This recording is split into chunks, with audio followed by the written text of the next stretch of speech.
Sino ang lalapit at lalaban sa akin? Sigaw ni Goliath, ang higanting mandirigma ng Filisteo, habang ang buong kampo ng Israel ay nananahimik at natatakot. Hindi ito laban ng tao, kundi laban ito ng Diyos ng Israel.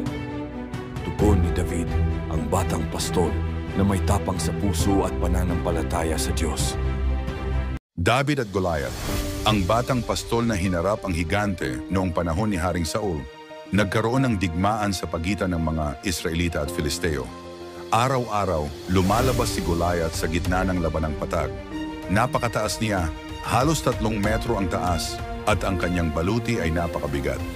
Ang kanyang tinig ay matinis at nakakatakot, at araw-araw niyang pinapahiya ang Israel, sinasabing wala silang kakayahan laban sa kanya. Sa kampo ng Israel, nanatiling tahimik ang lahat. Walang sundalo ang nangahas na lumapit sapagkat takot sila sa higante. Ngunit may isang batang pastol, si David, na dumalaw sa kampo upang dalhan ng pagkain ang kanyang mga kapatid na nasa hukbo. Nang marinig ni David ang mga salita ni Goliath, naramdaman niya ang galit at pagkabahala. Hindi lamang dahil sa pang-iinsulto sa Israel, kundi dahil sa pang-iinsulto sa Diyos.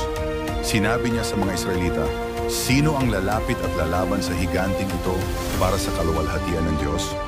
Ngunit walang sumagot. Lumapit si David sa hari, si Haring Saul, at nagpakita ng tapang. Sinabi niya, "Hindi ako lalaban dahil sa aking lakas o sandata, kundi sa Diyos ng Israel, na ako'y gagabayan at magtatagumpay." Tinanggihan ni David ang baluti ng hari, at sa halip, pinili niya ang kanyang tirador 5 batong bilog at matibay na pananampalataya. Lumapit siya sa gitna ng labanang patag, nakaharap sa higanting si Goliath. Tumawa si Goliath sa batang pastol at sinabing, "Ako ba'y haharapin ng isang batang walang karanasan?" Ngunit si David ay hindi natakot. Tumayo siya ng matatag at hinagis ang isang batong mula sa kanyang sling. Tumama ito sa noo ni Goliath at bumagsak ang higante. Sa wakas, napatay ni David si Goliath gamit ang espada ng kanyang kalaban. Ang Israel ay nagalak at ang Filisteo ay umatras. Ipinakita ng kwento ni David at Goliath na kahit ang pinakamaliit at pinakabata, kayang magtagumpay sa pamamagitan ng tapang, pananampalataya at tiwala sa Diyos. Tulad ni David sa buhay ng tao, madalas tayong humaharap sa mga higante, mga problema, takot, pangungutya o hamon na tila imposible. Minsan maliit at walang karanasan ang pakiramdam natin sa gitna ng sitwasyon.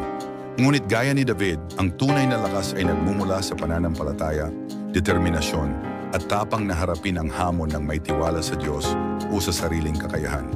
Kaya sa bawat laban sa buhay, tandaan, kahit gaano kalaki ang problema, kung tapat ang puso at naniniwala ka, kayang talunin ang kahit na anong higante. Minsan, ang pinakamaliit at simpleng hakbang ay siyang magdadala ng tagumpay.